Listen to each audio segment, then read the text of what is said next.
Welcome back to the Memory Jogger podcast on Rediscover the 80s. And I don't want to do it that way. Hold on. All right, we're going to do it over. Hey.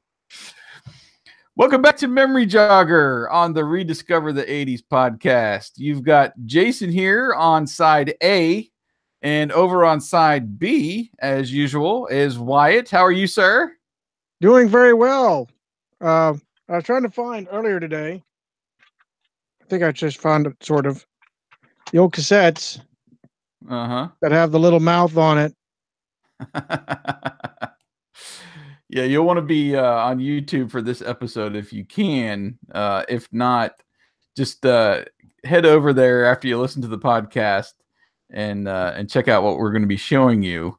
Because yes, we are up to episode 12 here on Memory Jogger, and we are revisiting our mixtapes, our actual mixtapes from decades past that we recorded in several different locations and for several different purposes, probably back in the probably late 80s, early 90s, mainly the early 90s when we were in high school, I think is when I did most of my recording. But we're gonna be talking about that tonight, and we've got a stack. You've got a stack over there, right? I have 3 boxes of stacks. Yes, ready to go. You have much more than I brought to the table here, but we're gonna have a fun show tonight. Again, jogging those memories. We love to jog right here on the podcast, and hopefully it will help you jog a few of your memories of doing the dubbing on your stereo or maybe off the radio. We'll be talking about all that tonight as we go through our mixtapes. But just a quick reminder, make sure you subscribe to the show. We're pretty much everywhere where you grab your podcasts, on iTunes, Google Play, Stitcher. We're pretty much everywhere. We've got a brand new podcast page that you can even click on the different shows. If you want to get all the memory joggers, you can click on that. And we're doing the Rankum shows in the RD80s feed. So we've got a ton of different shows we're trying to throw out there. Even the very first couple episodes of the Rediscover the 80s podcast, which is kind of like VH1's I Love the 80s. I put those back in the feed. So please go out there and listen to those, as well as our new episodes, obviously. And I guess as an icebreaker, Wyatt, we usually try to throw out there something to talk about before we get into the show. I found an interesting one today. I don't know if you had heard this or not. This was news to me. But one of our most beloved board games is making a comeback. It's the holy grail, I would say, of board games. The one we always look for when we're at RetroCon. Oh, baby, if it's coming back, it's about freaking time. Fireball Island is coming back to shelves, or maybe virtual shelves. I read an article. It's over on io9.com, and they did a Kickstarter campaign to bring the game back. And the goal for this Kickstarter campaign was $250,000, and they blew past the goal in less than a day. It's crazy. It's actually going to get released. If I had known that there was a Kickstarter, I would have been on that one. Holy cow. Well, this story was posted on Tuesday, so chances are the Kickstarter is still out there.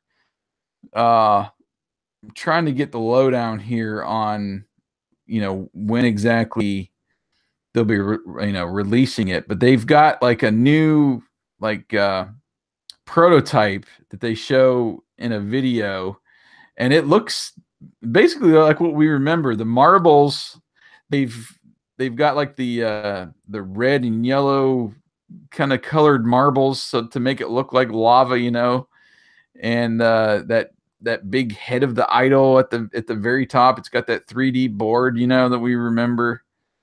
This is crazy. I just can't believe it says it's gonna sometime this year. It says by November they're going to have this thing available. So I'm looking not at sure what the cost is. I found it on Kickstarter. Dude. Okay. Yeah, you can see that there is a freaking it says funded in 1 hour. Their pledge was a $250,000 goal. It's sitting at 1,018,000 right now. Holy cow. They have I just found it. Here we go. They have over 8,400 backers. And there's still 28 days to go. This is nuts. Okay, so what does it cost? I want to see what it costs to get the full game. It's $60. 60. That's actually not bad. No. If you pledge 60, you get one. Right. So yeah. So if you think about, I've seen lots of board games go for more than that. The recent Ghostbusters board game that they released, I think it started out around 80. But man, Fireball Island, man. You know, you go out to eBay, and to get a complete one of those, you're definitely putting up $300 or $400, if not more now. This was years ago when I was actually trying to snag a copy. Right. And the pieces alone, I mean, they'll do like 3D printing of those little jewels and the game pieces just to, complete somebody's copy of the game. They're just so rare and so sought after. So this makes so much sense to me. Estimated delivery is November this year. Right, November. So man, wow. Fireball Island. That's on my Christmas list. Dang it. Mine too. On yours too. Yeah. I might just be going out there and pledging. I think I might be to make sure I get a copy. Wow. So that's that hit me like a ton of bricks today. Cannot believe that's coming back to shelves. Well, but let's start back on our yeah before we get the tier work going. Well, I wrote out a couple questions here just to kind of get us through the show and our beloved mixtapes. We'll be going through and trying to read off some of the mixes that we that we produced. But I guess let me throw out there just to start the show. When did you first remember starting to record mixtapes, and what did you use? Did you use like a stereo that you had? I'm gonna stop you. You're doing your digitizing thing again. Crap. Okay. Let me go back and do my little trick here. And we will do that. We'll do that. How do I sound? You're back to normal. Okay.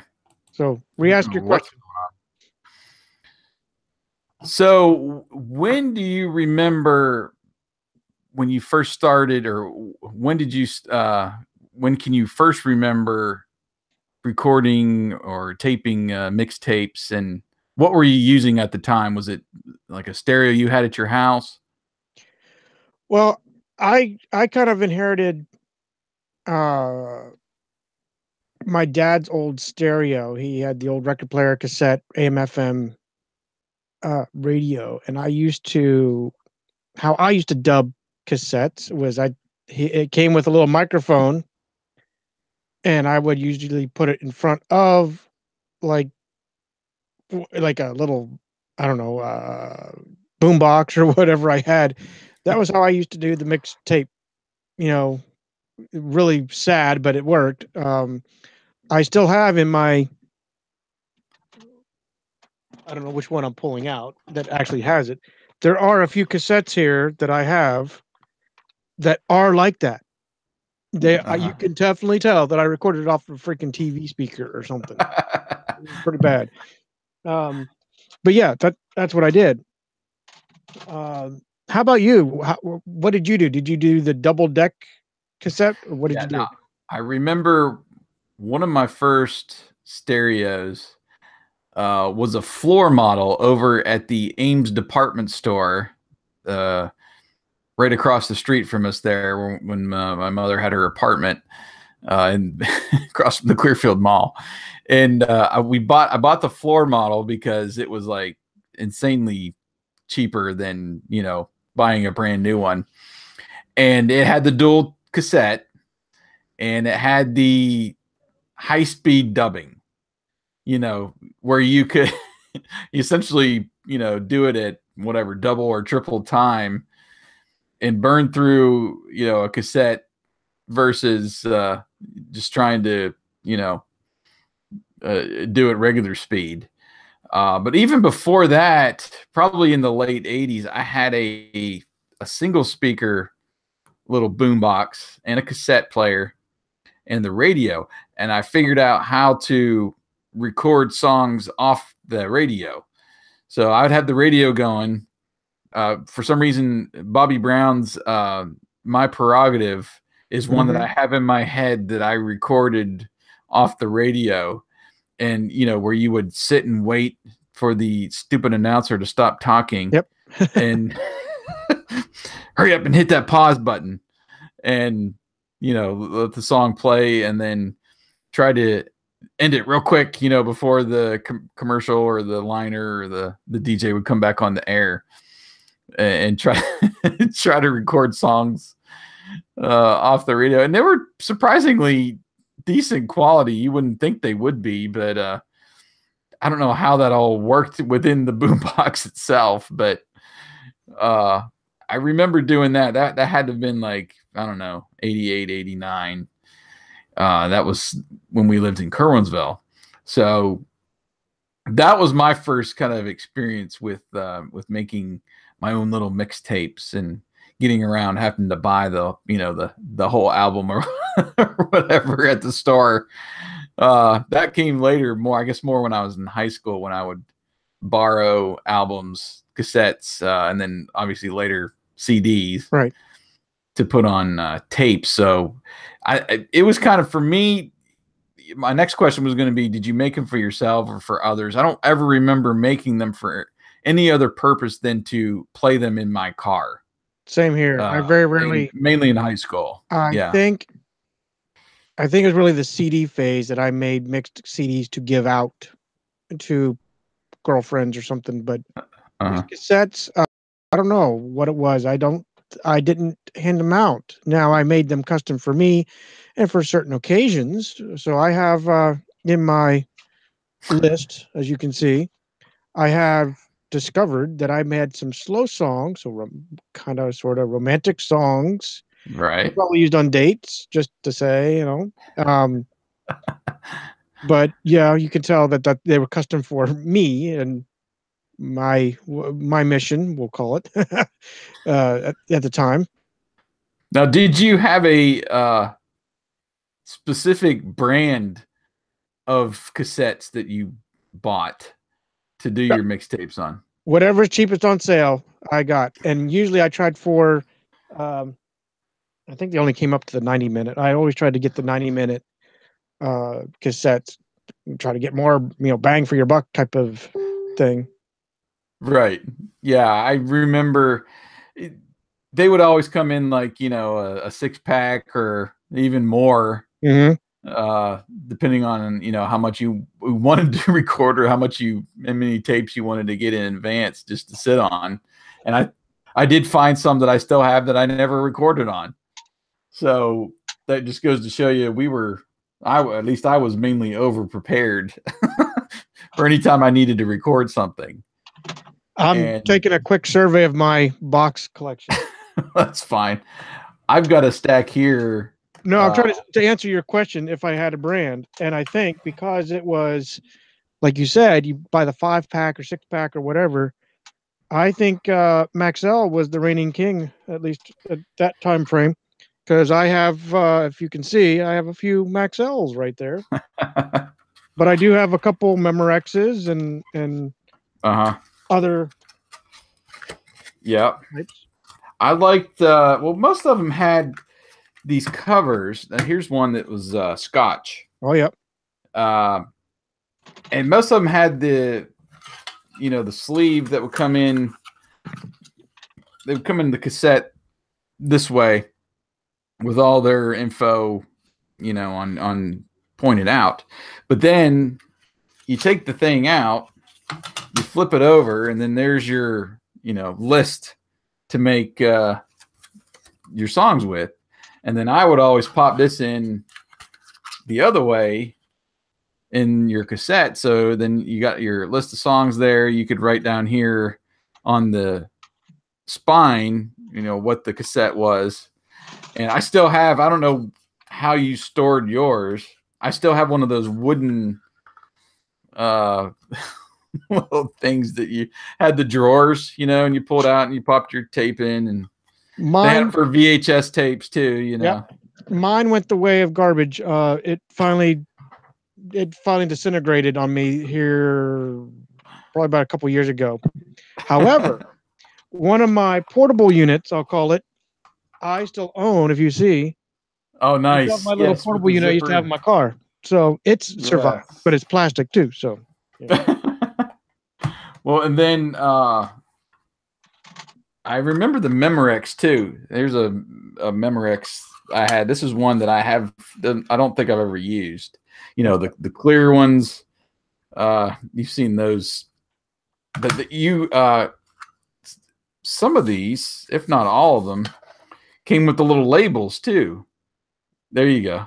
Yep, I got my Memorex and I got my labels. Yep.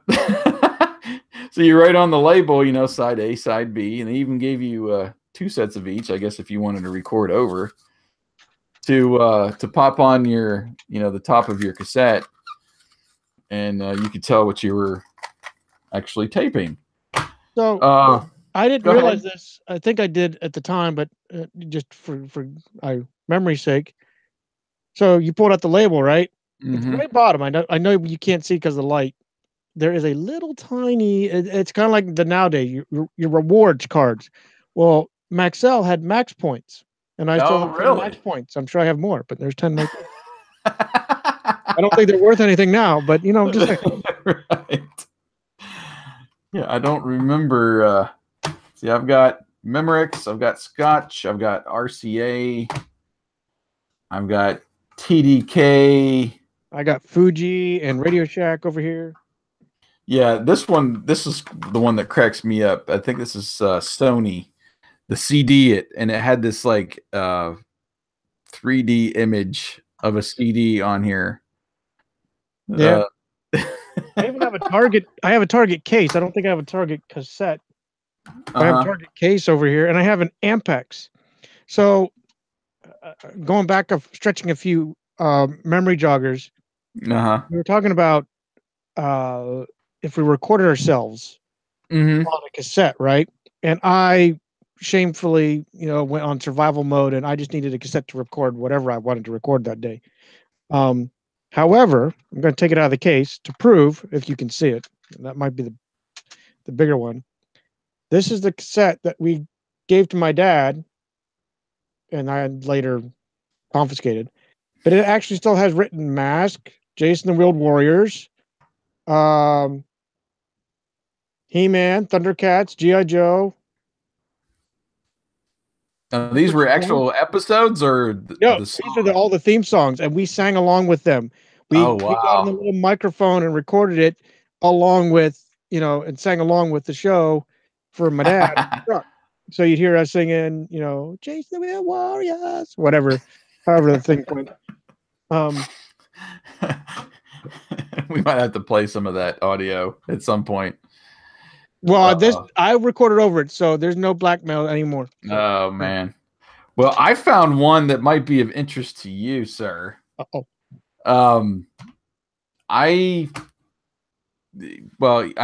know, you did that whole the whole thing for our first jobs for WCPA and WQIX, and made the huge 3D model of the radio station. I know you've still been working on that. Well, just to work off of that, we're going to have a first job, probably more like a WCPA job later. Radio station jobs, I think, is what we're going to call it. So that's your suspense. And I've been working on a more robust booth, so you can actually see and almost feel like how it was when we sat in it.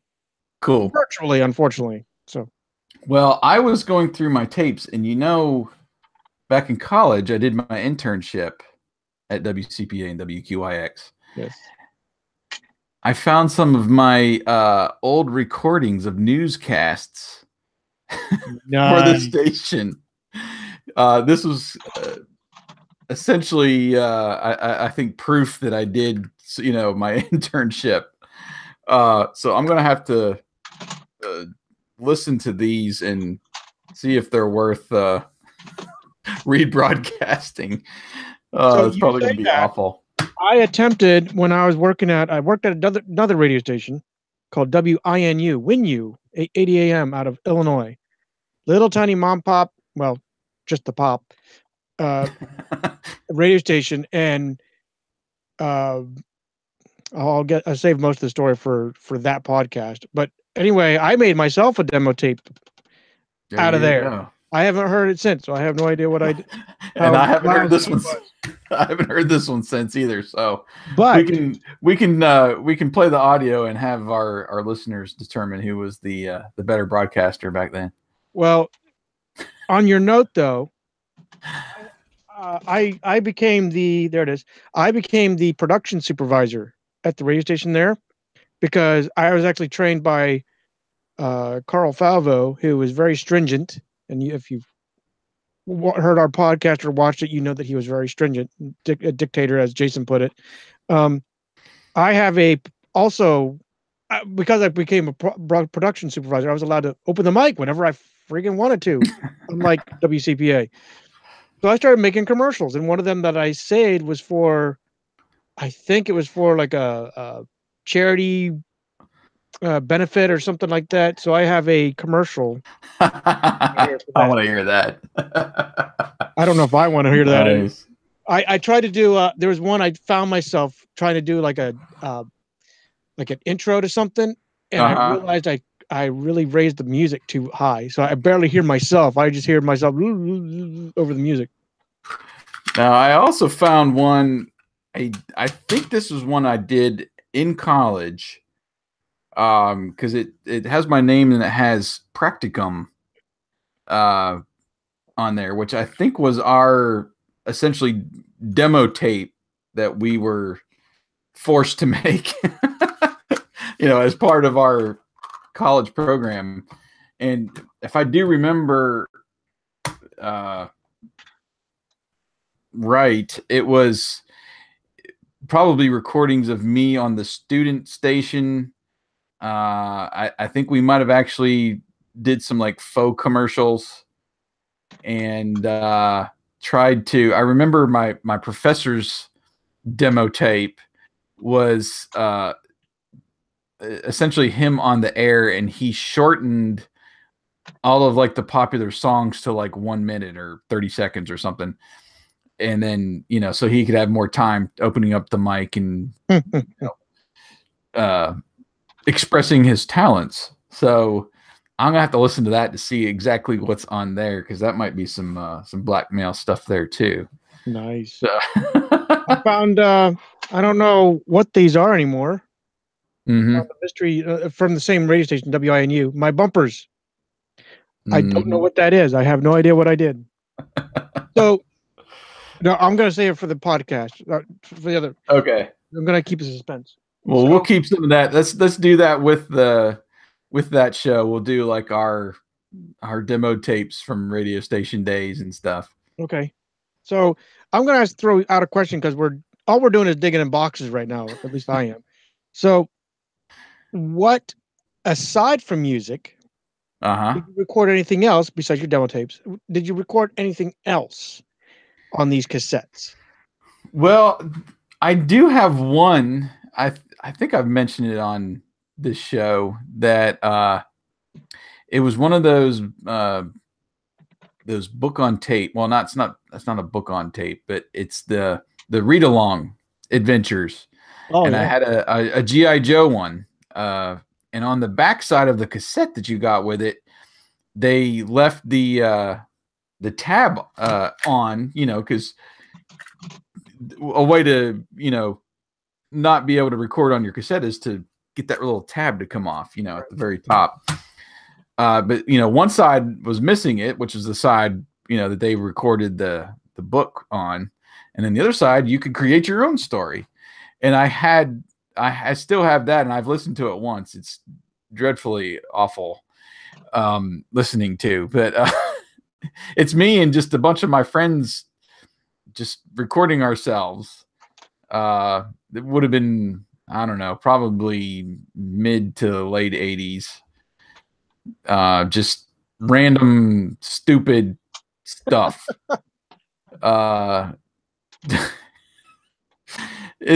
There's one, I'm going to have to look it up on the web because I recorded, I think it was like a stuffed animal or something, but it had a laugh box in it and it had this very unique laugh, and I would hold it up to the microphone and then I would try to mimic the laugh that this thing was making. I can't even remember what it was. So I'm going to have to somehow try to find that on the internet. But that, I remember doing that a lot, like over at friend's house. We would just pop a tape in and record ourselves doing whatever, saying whatever was on our minds at the time. I don't remember ever really trying to record anything off TV. There might have been a couple times where I tried to pick up a song on MTV or something that I wanted and was too cheap to go, buy the single or the CD single. I was huge into the singles. Unless I was really into the artist, I hardly ever bought full albums. And when the whole Columbia House and BMG thing happened, I was all about the greatest hits. Oh. So the greatest hits ruined me from listening to what the actual full albums were supposed to be, from several artists that I enjoyed. So yeah, I can see myself trying to record like a song off of MTV or something, but I really didn't have anything too portable to do that. And I was mainly taping off another cassette or a CD to listen to in my car. What about you? What else did you record besides music? You said obviously the theme songs to different shows. That was one back in the day, and I'm going to take them out of the case so you can read it better. Jason, you are fully aware that I have these, and my son actually still laughs at these. He doesn't even know what's happening, and he laughs at them. But I do have. This will show up. The Three Stooges. 2 on cassette. Oh, wow. Audio from the Stooges. So I have that, and I used to listen to that quite often to and from school. Yeah, so I did that. Here's another one I did at the radio station. A couple of these. I have probably about 3 or 4 of these. I have to find them. Only because I did this every Sunday at noon. I don't know if those will show up. On the Road with Jeff Brooks. Here to answer all your car questions, whether you're a backyard or a pro. Yeah, that was one thing we had the advantage, and we'll probably get into that as we're talking about music. But working at a radio station, man, you can dub some music. Let me tell you, the latest and greatest. Depending on what station you work at, if you work at a country station and you don't like country music, you're screwed. So we were lucky to get a pretty good variety that came in on those. It was some kind of subscription that the radio station had to new music. I'm still trying to remember which one that was. It was a monthly subscription. It was the top 20. I still remember it was 20. And the last 2 songs were typically the country. Mm-hmm. The rest of them were actually top 40. They threw the country in. I guess I don't know why, but they would put that in. Well, country's made top 40, right? And I'm gonna I'm gonna break the rules Uh-oh. slightly. You can keep talking. Yeah, I remember many times going over to the FM room, and they kept those CDs up there on that rack on the wall, and grabbing the latest and greatest and seeing what was on there and see if there's any songs I wanted to record. And you could just bring it over to the AM room, pop it in one of the CD players. You had the cassette, actually was on your left, and make you a mixtape. That's it. I'm trying to. And you had to make sure you had the correct speed adjusted as well. Because that cassette, you could, like, I think like you mentioned on the first Jobs episode, where you could slow somebody down or speed them up, depending on what you wanted to play. We're going to get that into a minute. So here, no kidding, as the screen share is on, that is one of the CD racks that we had at WQX. I have no idea why I took a picture of a CD rack with full CDs, but I did. On that same note, if you look over here, here's some more CDs, and these on the top row right here, that was our subscription. That was the monthly subscription. These little cards, they had all the latest songs written down on that, and the DJ was supposed to flip it over and keep tick marks of how often he played on what date.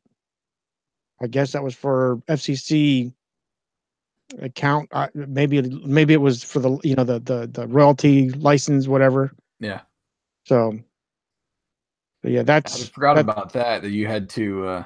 They had like probably some kind of contract or whatever when you played the songs and which ones you played from that subscription. Right. So, incidentally, Jason, just because I'm going to feel the fire, this board, there's one for sale still.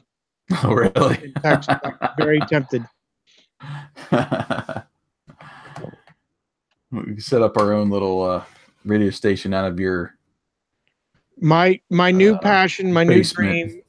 When finances allow and kids are, my job aligns a little bit better and all that. I've already told Jason, instead of a man cave, I'm going to recreate our WQX, our WCPA studio as best as I can. So. That would be awesome.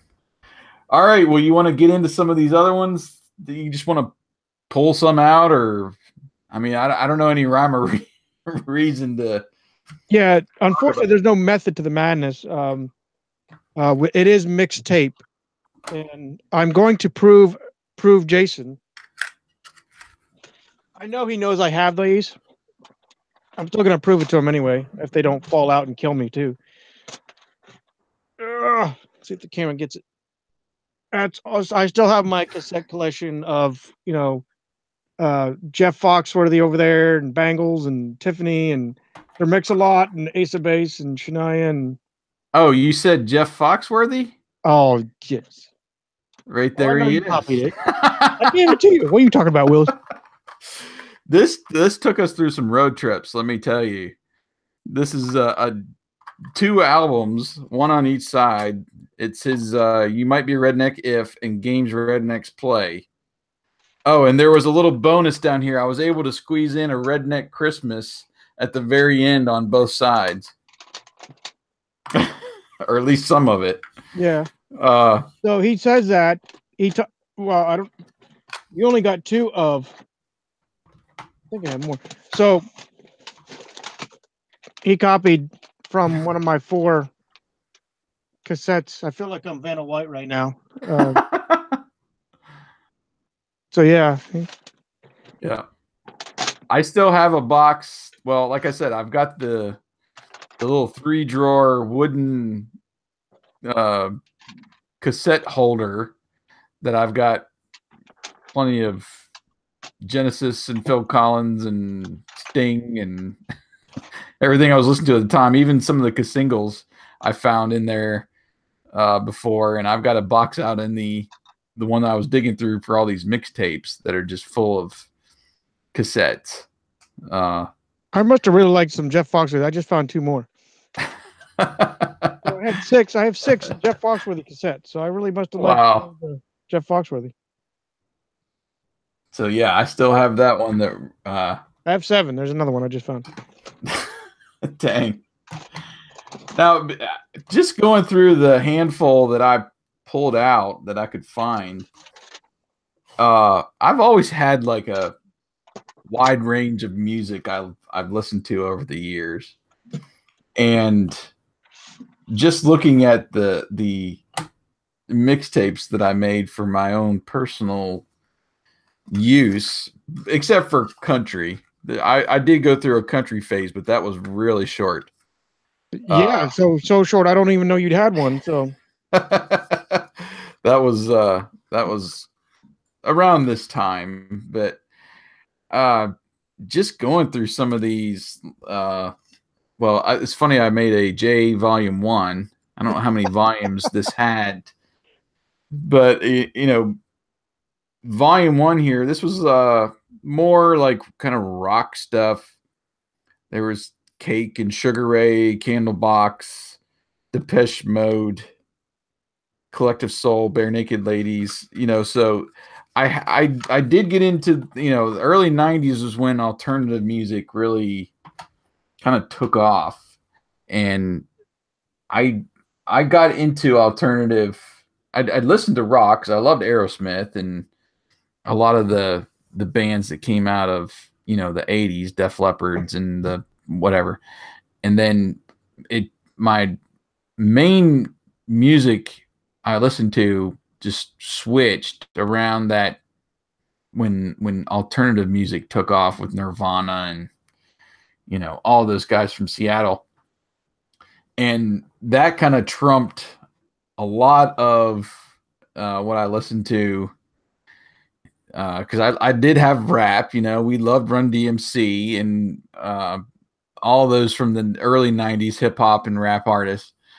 And when I got to college, it just kind of, about the time Puff Daddy came along, I blame it on him. I got lost interest in kind of hip hop and rap.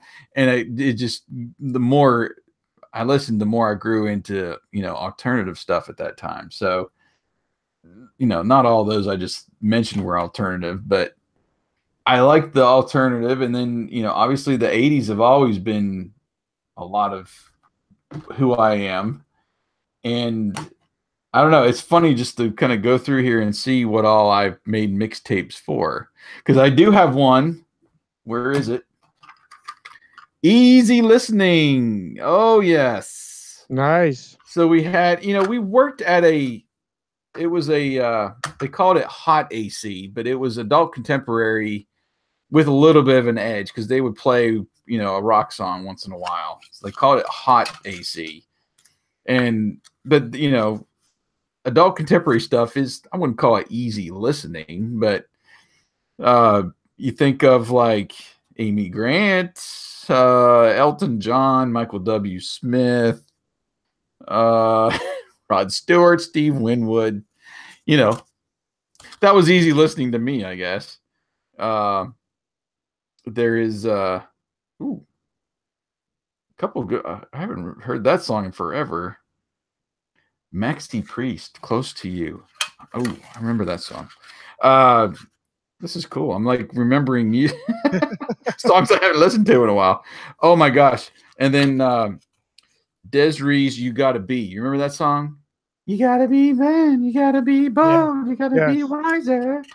That thing played, it seemed like on the hour at WQIX. I think it did. Oh, I got so sick of that song. And then I don't know what it is, but then it gets ingrained into your brain. And then, I don't know, you almost start to like it. And for some reason, I put it on here, even though I probably loathed the song for years, months at a time. And then once it finally dies down, you're like, oh, yeah, I'll listen to it again.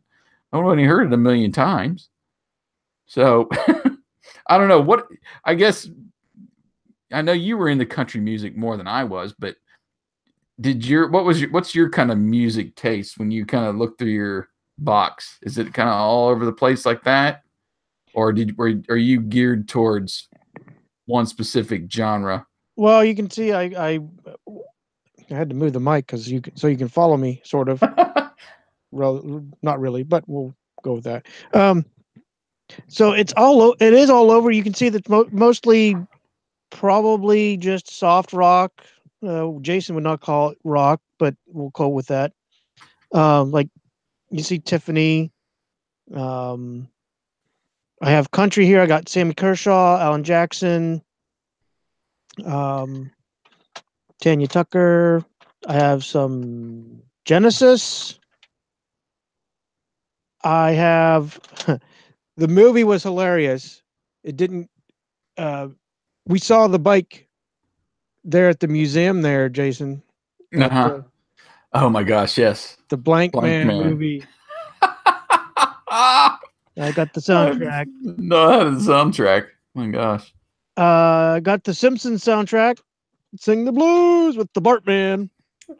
I had that album. Yes. I still got that album. I had that album. Oh.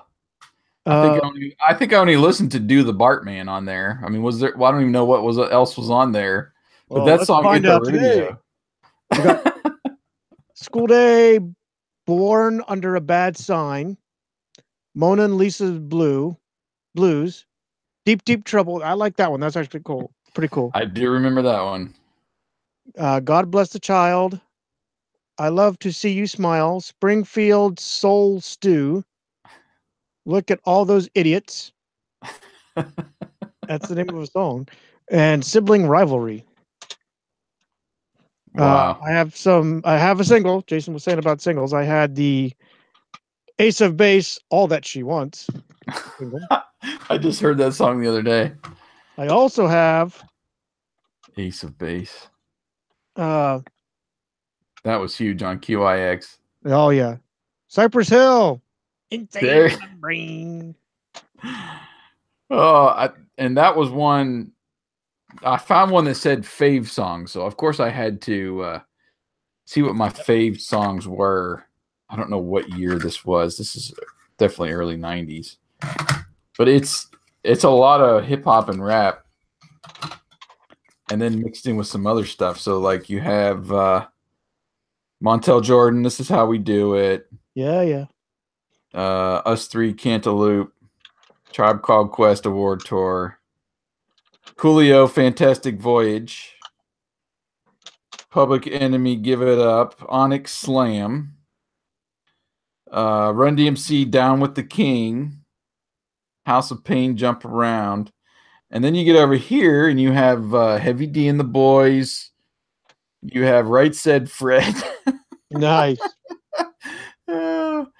You've got Beck with Loser. Could Crash This Dummies with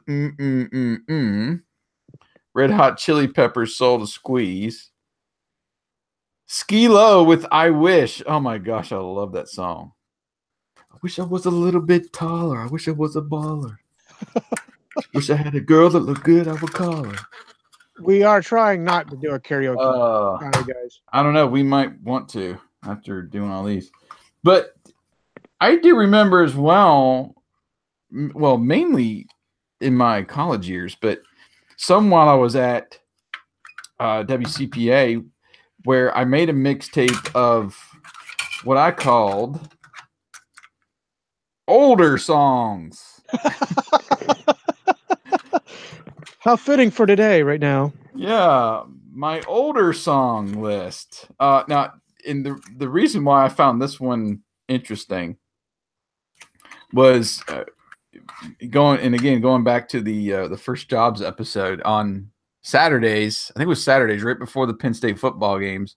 I had like 30 or 35 minutes to burn, and I could pull out the records. I did everything but essentially go on the air. I did a little. I think I remember doing like the weather and a news update in between, but it was just mainly me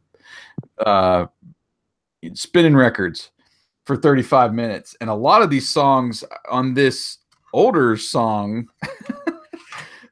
compilation were those I remember we had records for. Like Chicago. This is like 25 or 6 to 4 Chicago. Does anybody really know what time it is? Old days. The Steppenwolf, Cliff Richard, the Eagles, Orleans, and then, well, there's some other ones mixed in too that I don't know why I would put them on the older song list. John Cougar and the Police, but those were some that I remember actually spinning those records for on that Saturday morning, and to me, I guess they were old, 60s and 70s mainly at the time. The old music, the oldies, right? We were the oldie station, WCPA. When they did play music, it was the quote unquote oldies. So that was the disconnect for me, and I'm breaking the rules again, I swear. When I was there, it was the News Talk Sports. Very rarely did we do oldies. When I left, that's about the time when it seemed to switch over to back to the oldie station. I guess it was an oldie station back in the day too. Yeah, we were just trying this experiment of News Talk Sports. So I missed the music era. So for when you were saying you're spinning the records, I'm like, oh, that's right. That's after I left. Okay. Yeah, and I don't remember a lot of blocks of music when I worked there. It was just on those rare occasions when you needed to fill in a 30 minutes or something, they would, break out the oldies. Right. And I do remember more of, as a kid, it being the oldies channel or station versus, the news and talk and local sports that we did mainly. I guess we did some national sports, but we did. Don't you remember the National Football League? And my red coat. You got anything else over there you want to throw out? Well, just a couple. Jason has already indicated this a while ago, but we were a big fans of DJ Jazzy the Jeff and the Fresh Prince. Mm-hmm. So I think I have every album of his, whether cassette or otherwise. Mm-hmm. We also got into a short-lived MTV Party to Go. Oh my gosh, yes. Now I have a couple of those. Yeah, those I remember those. I had those in the Jock Jams. I still have the Jock Jams albums. You do, because you gave me a couple songs. Okay. Yeah, those are some great ones too. And those are cool because it was like mixed all together. It was like one continuous, it was like having your own DJ party to go. So here's another quirk that I did with cassettes, because I didn't know how actually wore out a couple cassettes. Just on and on, ruined them. So what I started to do, I started backing them up. I dub them, so I had a backup and preserve the original. Yeah, now that's smart. I do remember doing that, I think, a couple times for my CDs, because CDs get scratched, and you're going down the road in your car, and your CD on your pillow in the passenger seat, you hit a bump and it goes flying, and your stack of CDs or whatever you got there, and this stuff gets scratched, and I remember being nervous about that, not trying to scratch my CDs, and having like a cassette backup in the car to just pop in instead of trying to put in that, well, I think at one point I had the cassette that hooked to your CD player, and then I also had the one that went through your radio. I think I had both, during that time. But yeah, making the backups, I do remember doing that. I've got two here that are actually dated. I've got one from June 95. We've got wow, okay, so we got QIX dubs. Nice. From June 95 and also December of 95. But it's funny because these aren't all songs from 1995. Of course, you've got made them. You've got the Presidents of the USA, Lump. Remember that song? Oh, yes. Weezer with Buddy Holly, Goo Goo Dolls, Name, Toad the Wet Sprocket, Tom Petty, Good to Be King.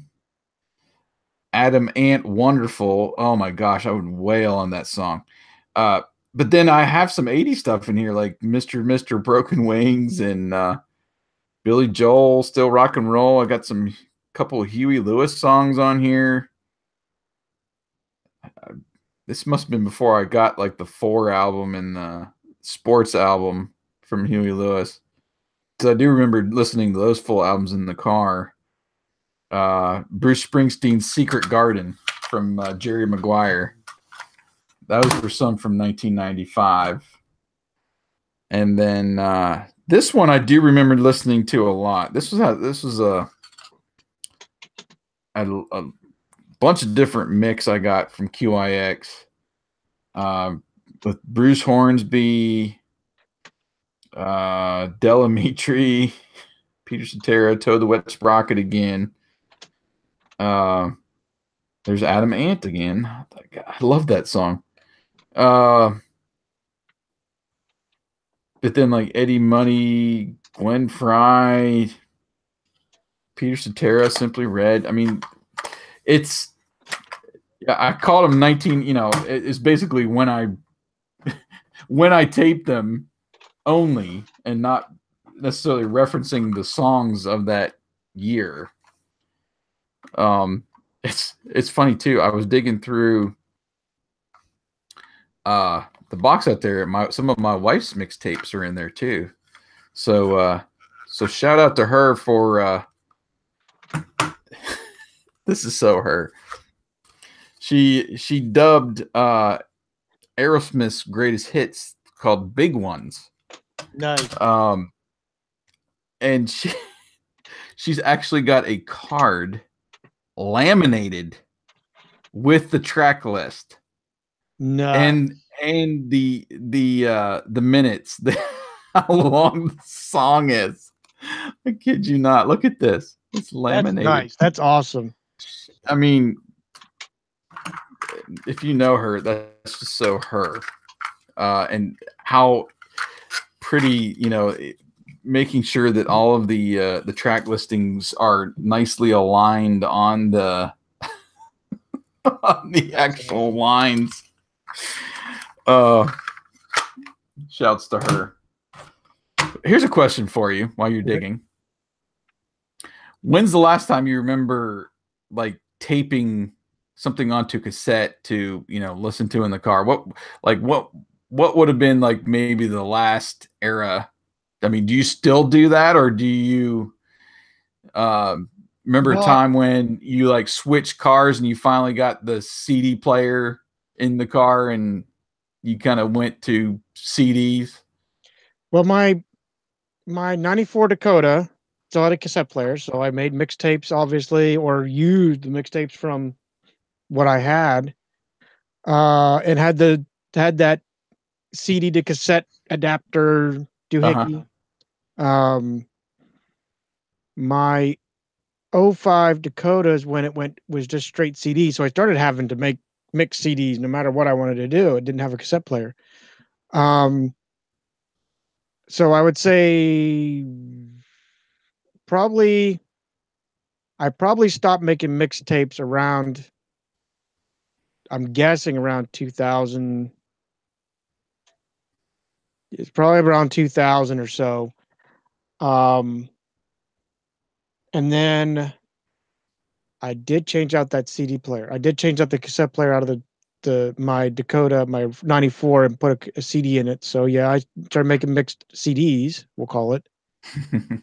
But me and my quirk, I said it in the WCPA chat. So I copied all those liners. So I call it nostalgia. I loved hearing the QIX in between.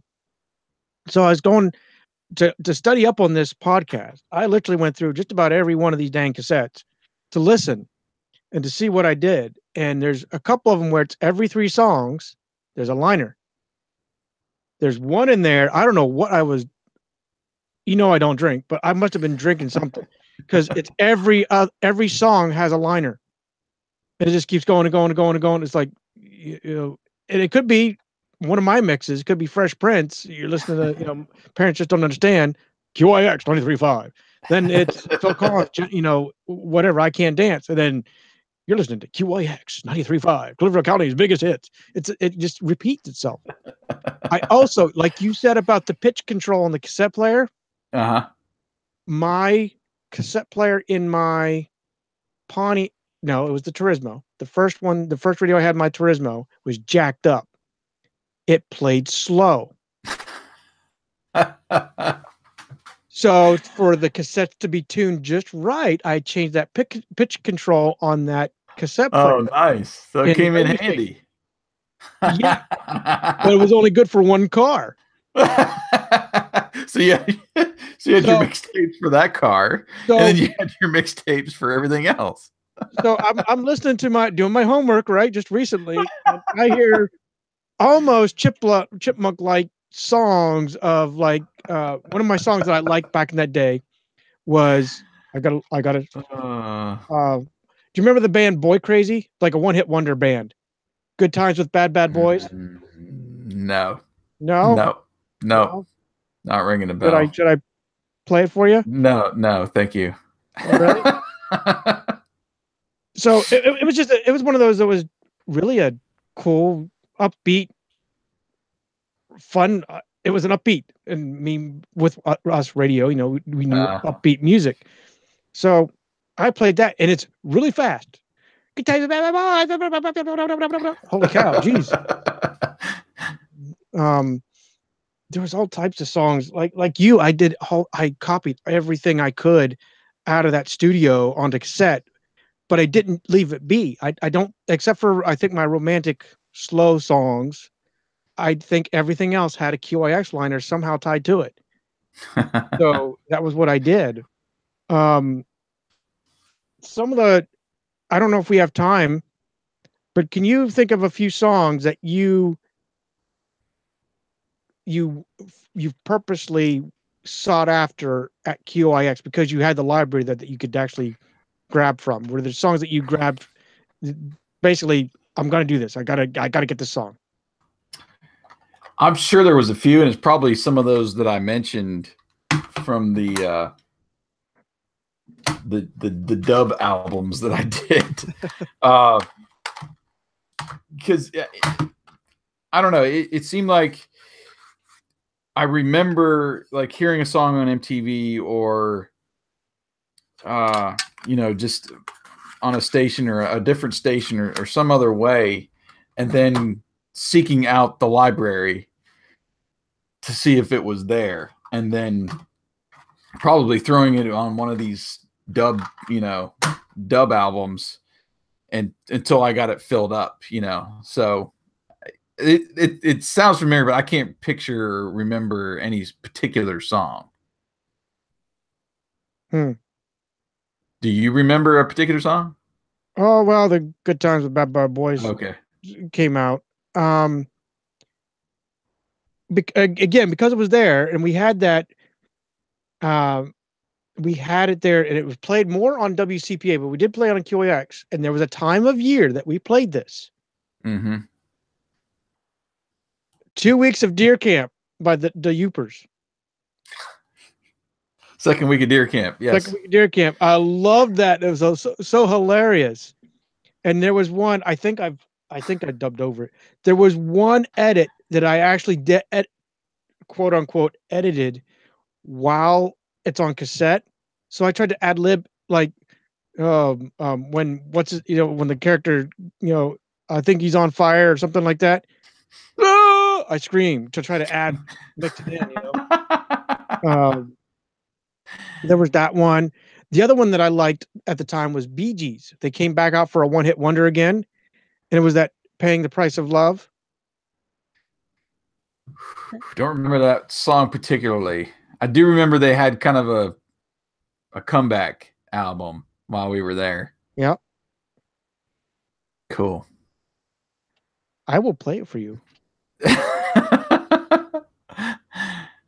If you want to, whatever.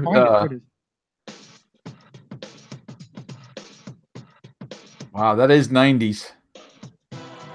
Gotta get the synth in there. Yeah. Vaguely remember it. Yeah. So that was one I liked, just because you didn't ask for it. Where is it?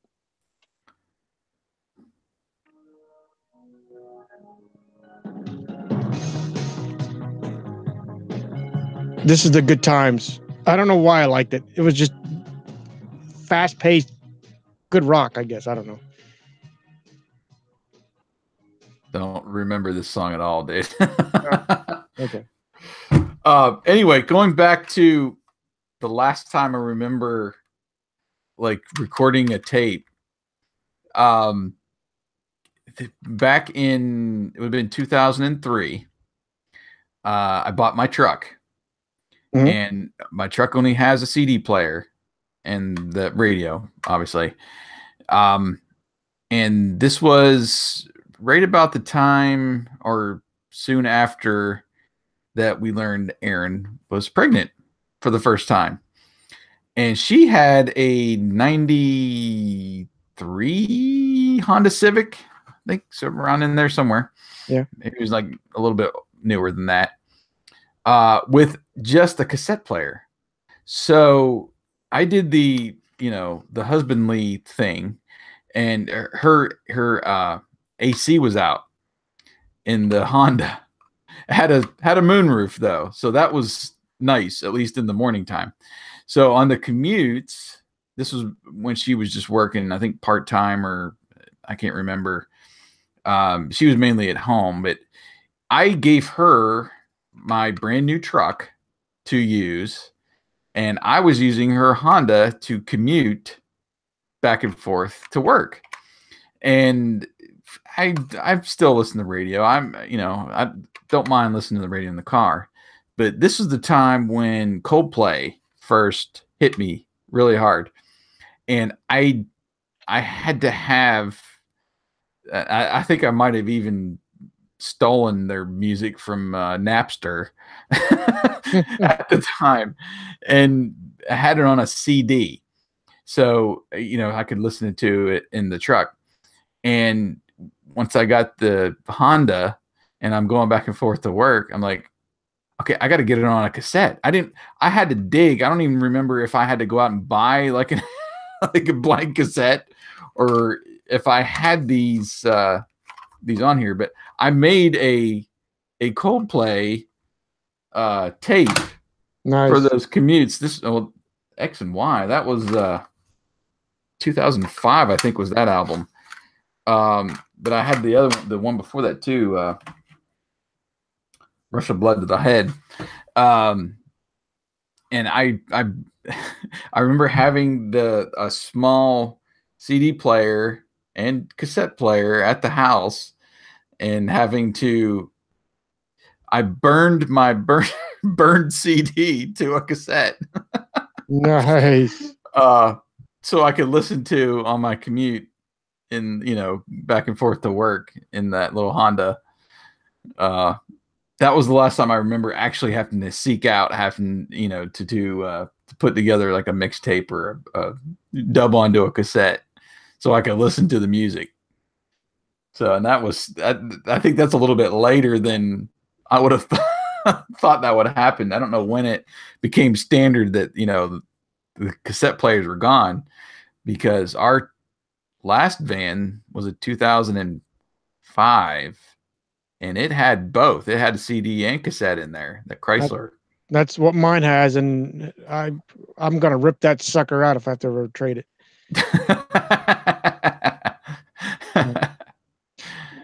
Something we did, you gave a great preface to it on the last MJ, and that was what we recorded on those rides to the hangout place. So I dubbed the Cheech and Chong songs. Right. Well, not really songs, the comedy that there is. Albums, you cannot stand in the fireplace. I don't care if you're related to Led Zeppelin. You want the more rib? Oh, did that, and then we did the Bob Rivers. Oh yes, Bob Rivers. Now, oh my gosh, that album uh, which one was that? It's not. Well, you had Twisted Christmas. I know you had Twisted Christmas. Yes, there. That's. But there was also another one I thought you had with some other songs from Bob Rivers, or It was actually the whole cassette. So I had that. There was the so it was just the Christmas album. yeah. Oh, okay. Yes. The restroom door said gentlemen. Yep. We listened to some now you had did you tape those HBO specials on the I cassette? did. Okay, so yeah, I remember listening to those.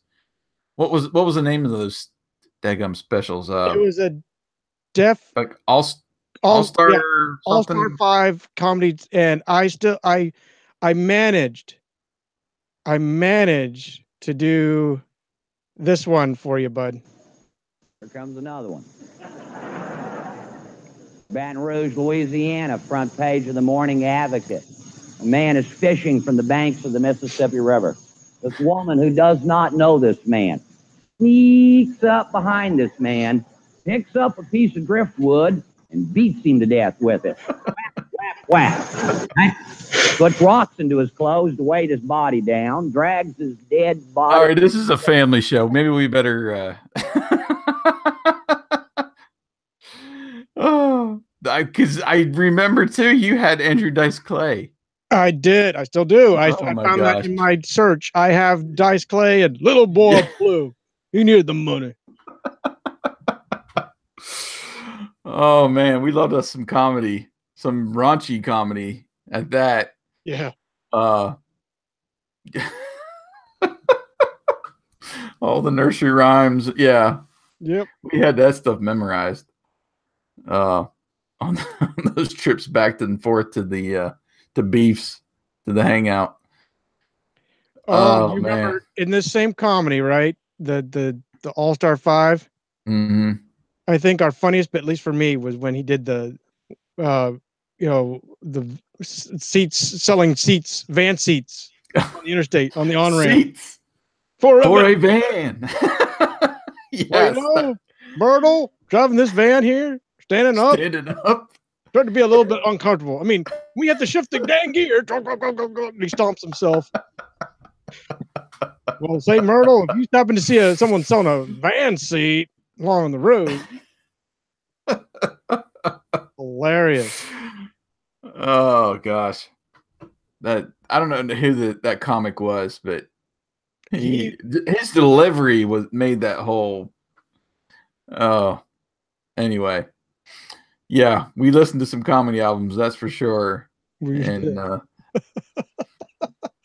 tons of DJ Jazzy Jeff, Run DMC,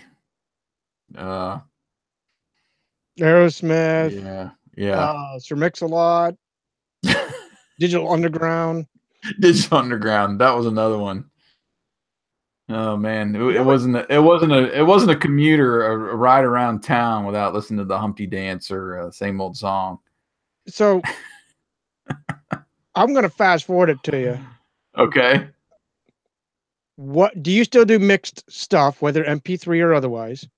And if so, do you have any songs that have spanned the dawn of our time and continue to be in that mix? Well, wow. I used to, now my computer at work, since we went to the laptop, I don't have a CD drive in there. So up until like just maybe a year or so ago, I was burning CDs at the office for all my retrowave music so I could listen to it in the truck. And then I went out and bought direct from our friends in China one of those MP3 with the flash drive, that goes through your radio. So you could plop in a flash drive to it, and it just, I guess, picks random songs, whatever, from your flash drive to play through your radio. And that's what I was kind of doing. I still have in my truck, which my CD player, I told you, I think on the last show, bit the dust. It just eats my CDs, and I have to fish them out with needle nose pliers. I've probably got a stack in my truck of mixed CDs, just bouncing back and forth over the potholes that I hit. Yeah, in my console. All my music is right there because the little MP3 player that I bought from China, the end popped off, so I can't. I got no juice now. Won't fit into the outlet, the cigarette lighter, as I still call it. But that's what I call it still. It's not a power outlet. It's a cigarette lighter. Yeah, we don't smoke. And there's no lighter in there anymore. It's just an outlet. Yeah, you still call it that. But anyway, so yeah, I'm pretty much down to either having my headphones in, which I don't like to do while I drive, listening to podcasts, or listening to local radio stations. How about you? I mean, do you still do mixed CDs? And I still do mixed CDs from time to time, not often, but time I do. To answer my own question, does anything span this time aside from the QIX liners? I have listened to the Humpty Dance and a lot of Jazzy Jeff and the Fresh Prince over the past 20-some years, 25 years. They always seem to end up in my mix. Always, doesn't matter what I do. Even my playlist, I have my, yes, you can just yell at me right now, but I love my phone. Don't hate. My little portable MP3/flip phone. My playlist still has the Humpty Dance and Same Old Song, as well as Parents Just Don't Understand and Nightmare on My Street and There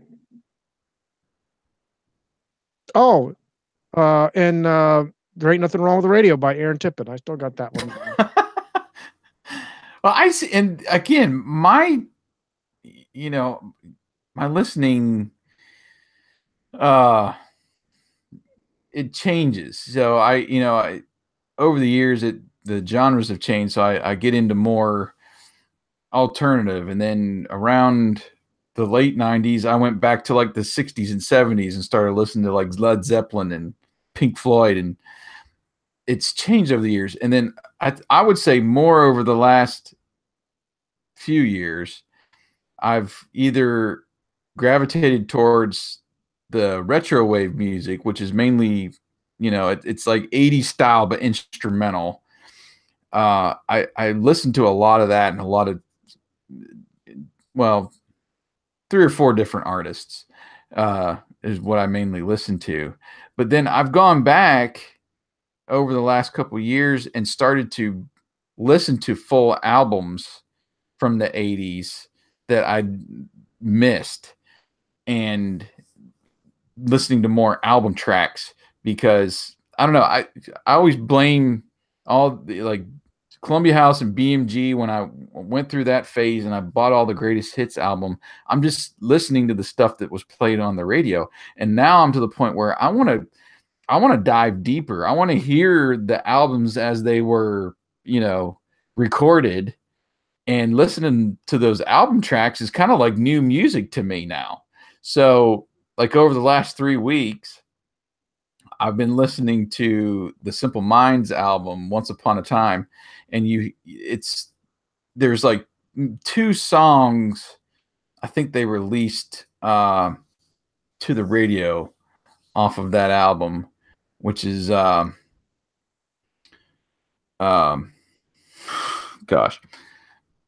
Anyway, my mind is I'm rambling. But I've listened to that for like 2 or 3 weeks straight. And Alive and Kicking is one. The other one is anyway. But I found like 2 or 3 other songs on the album that I'm just like, oh man, these are better than the ones that they actually released on the radio.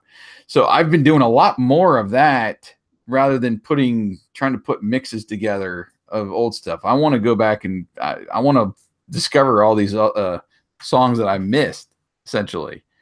So that's how my music taste and listening taste has changed just in the last few years versus going back to our bread and butter stuff, you know, that we've listened to all the time, which I still enjoy, which I still like. And if I hear one on the radio or something, I get the local R&B station all day long at my job, and every once in a while they will play the Humpty Dance, surprisingly.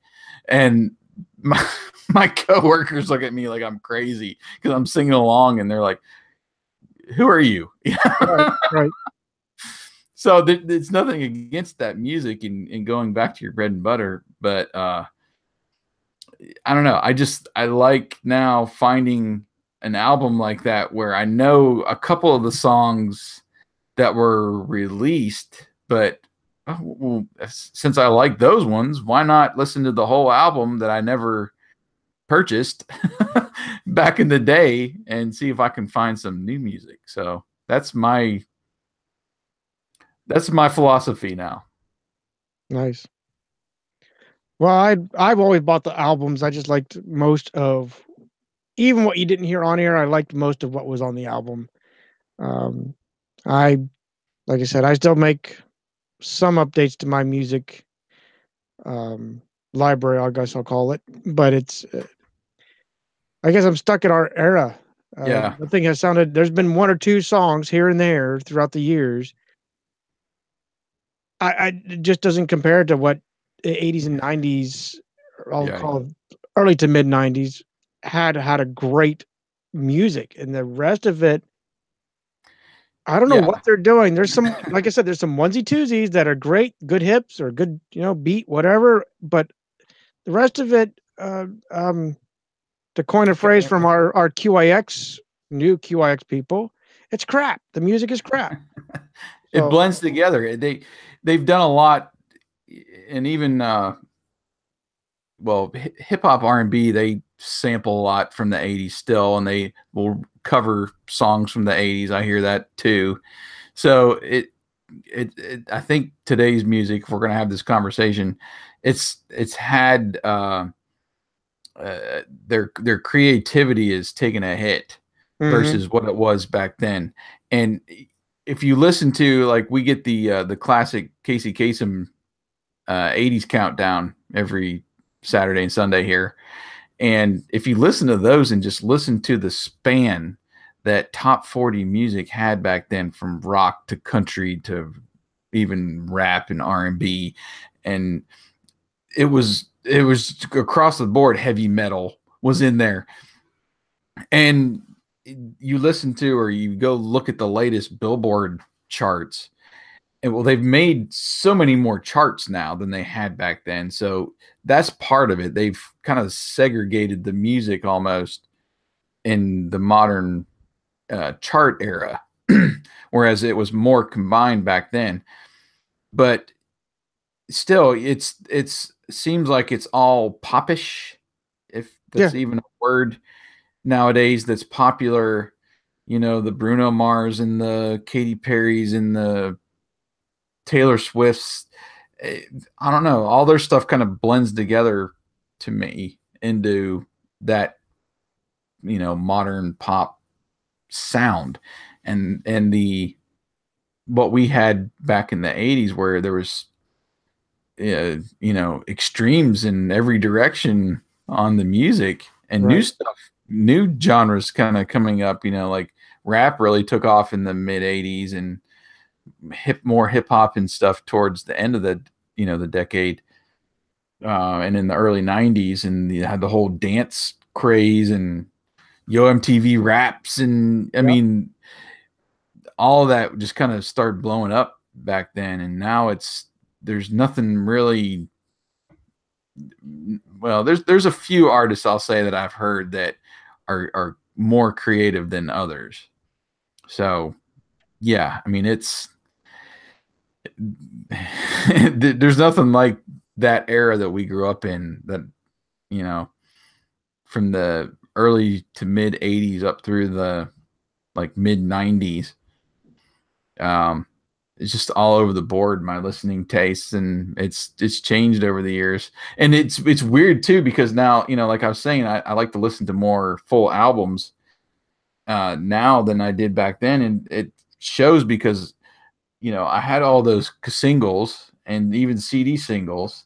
And I remember specifically several albums that I had where you could hear little clicks between songs, and it was because I was stopping and rewinding so much, or flipping the side to listen to just one or two songs on the cassette, that I didn't care about the rest of the album back then. I just wanted to hear that popular song, and maybe that's different as you get older, but when you want to hear that song, you want to hear that song, and you'll rewind, fast forward, whatever you need to do to get to it each time, and your tape suffers from that, So I remember tapes having click marks in there just because I stopped and rewound it so many times just to listen to that one song.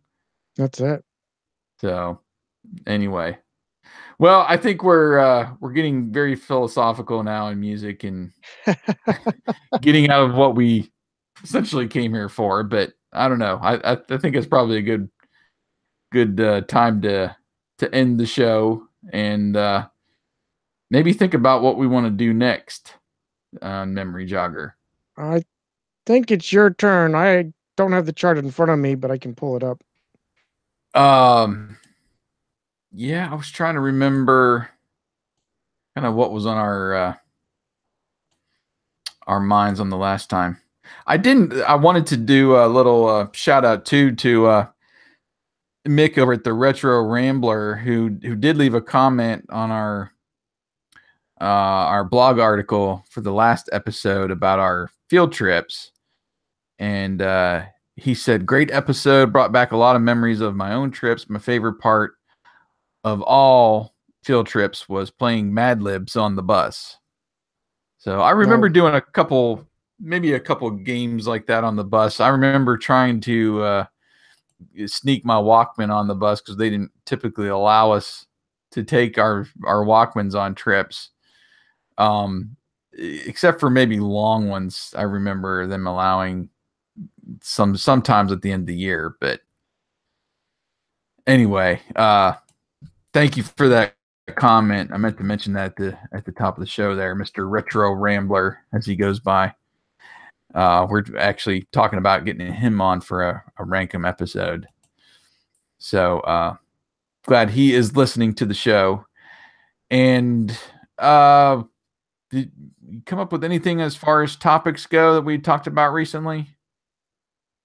I'm trying to get to the document here. I'm there now.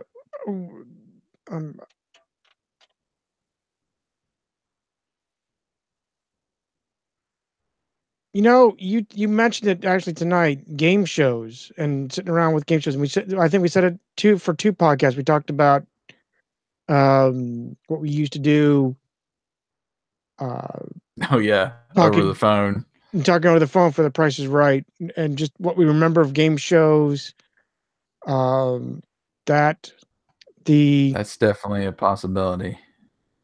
The other one that just came to mind, and it was because we brought it up today night, was the Fireball Island. So board and card games, what we used to do, for family night, or just you and I playing games. Oh yes, in the summer. How many times did we sit down to a game of Spit?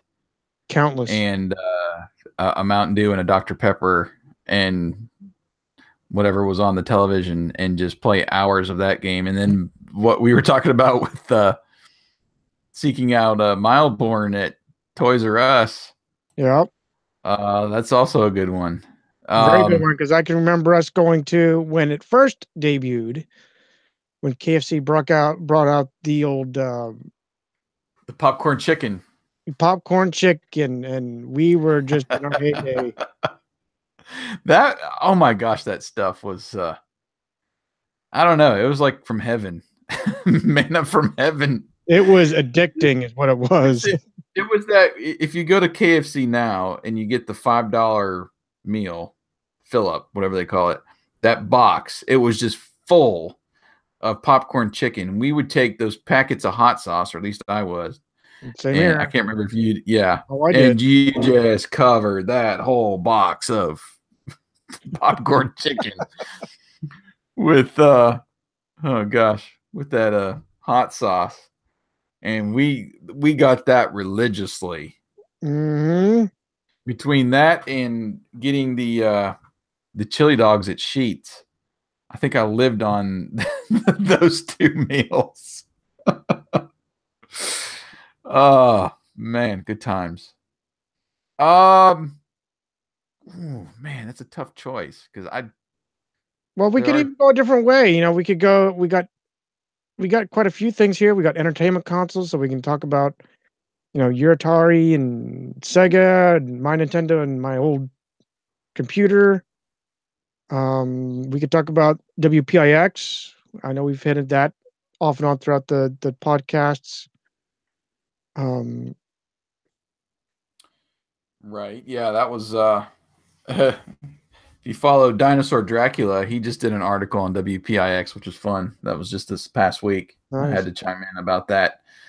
Phone battles. That's what I dubbed it as, but remembering, like you said the last time, you know, you learned how to play Mary Had a Little Lamb on your Dutchstone. I don't know if we could squeak 900 numbers, you know. Or, oh yeah, okay. When you called Jazzy Jeff for Fresh Prince for $5, or whatever it was. I got in trouble for doing that. Yeah.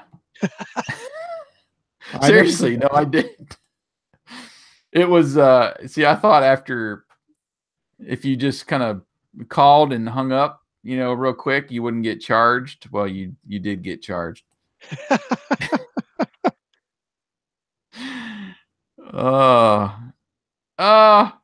I don't know. I guess since we've been talking about game shows, let's do game shows. Okay. Yeah, because I mean, oh my gosh, I loved game shows as a kid. And there's specific ones that I would actually play out on my living room floor with either a deck of cards or, you know, whatever. Yeah, let's do that. Let's do game shows next time, and we'll kind of relive our memories. Okay. Of game shows. So cool. All right, I'm excited now. I could talk about game shows all day.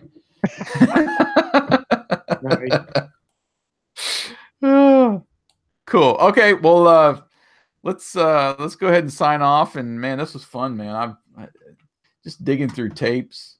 Oh yeah, mainly mixtapes, but we covered a little bit more than mixtapes tonight. Some of the albums that we listened to and everything. So, man, this was fun. Yes, it's always fun. I like these podcasts. It brings up so many memories, and for you, the listener and watcher, you know, we're hoping that you are getting things churned up in your own memories. You know, maybe you do remember making a mixtape for an event, or just so you have something on the drive, the commute, whatever. You know, like we always say, shoot us your comments, share with us what this is jogged in your memory. So, yep, over on Twitter, RD80s, rediscoverthe80s.com. So as we fade off into the distance with Memory Jogger, episode 12, we again thank you for joining us. Please continue to visit us at rediscoverthe80s.com or our $1 Million Man social media outlets. After all, that's that we've been through. Do I have to say the words? We built this city, doing the Humpty Dance, walking the dinosaur, doing the Bartman, but I can't dance. Yet we're dressed for success. Everybody have fun tonight, running down a dream on Memory Jogger. Nice.